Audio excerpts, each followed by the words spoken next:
Okey, Assalamualaikum warahmatullahi wabarakatuh. Baiklah, terima kasih yang masuk.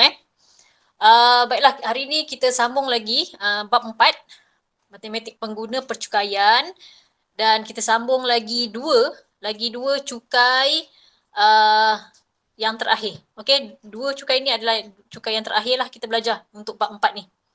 Okey, alhamdulillah akhirnya kita sampai juga yang dah akhir ni. Okey, yang pertama kita akan belajar tentang mengira cukai tanah.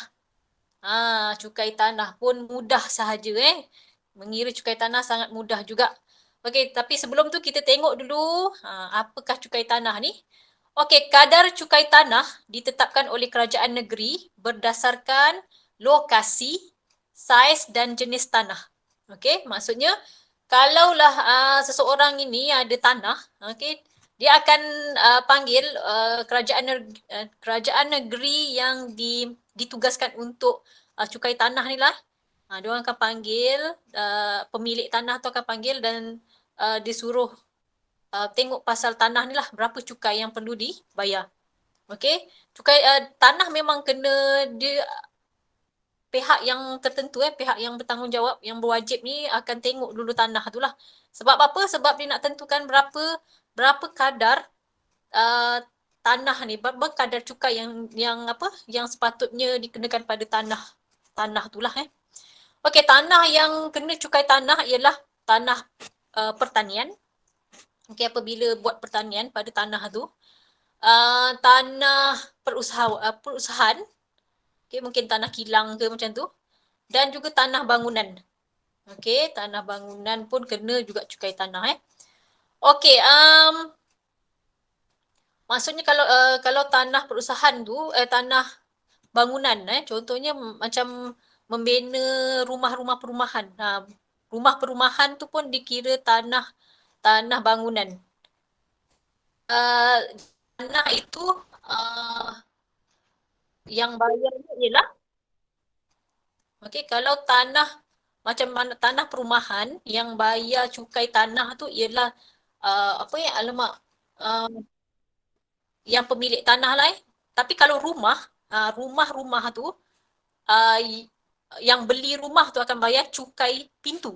Awak kena faham tanah tu dibayar oleh owner tanah.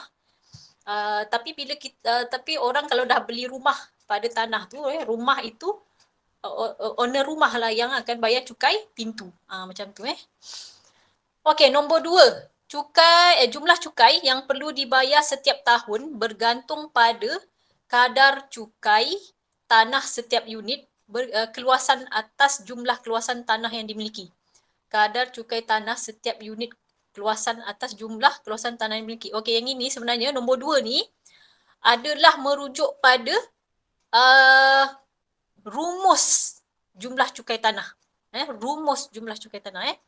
Okey, cukai tanah sama dengan kadar cukai tanah setiap unit keluasan darab dengan jumlah keluasan tanah. Okey, senang saja sebenarnya senang saja. Kita tengok pada contoh dia. Okey, cikgu ada bagi contoh ni. Contoh yang ini cikgu tunjukkan. Nombor 1 ni nanti awak cuba buat. Okey, hitung cukai tanah bagi setiap yang berikut. Cuba awak tengok soalan dia. Di sebuah negeri, kadar cukai tanah di bandar ialah 50 sen setiap meter persegi. Okey, M kuasa 2 kita panggil meter persegi. Manakala di desa ialah 5 sen setiap meter persegi. Cuba awak tengok. Tadi kan ada bagi tahu nombor 1 ni berdasarkan lokasi. Okey, jadi kalau lokasi di bandar dan luar bandar juga berlainan. Jadi kalau awak tengok di desa ataupun di luar bandar lebih murah berbanding dengan di bandar. Ni 5 sen kalau kat kampung ataupun di luar bandar 5 sen. Tapi kalau di bandar 50 sen. Pada setiap keluasan nampak dia gunakan unit meter persegi. Okey. Unit ni apa-apalah, kadang-kadang km persegi, meter persegi, apa-apalah digunakan unit Okey, hitung cukai tanah bagi tanah berkeluasan 552 meter persegi di bandar dan di desa. Jadi bermaksud untuk soalan ini ada dua jawapan.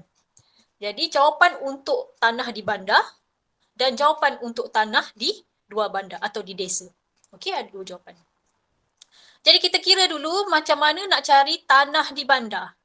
Okey, tanah di bandar maksudnya cukai tanah di bandar. Okey, cukai tanahnya. Cukai tanah di bandar bermaksud, okey.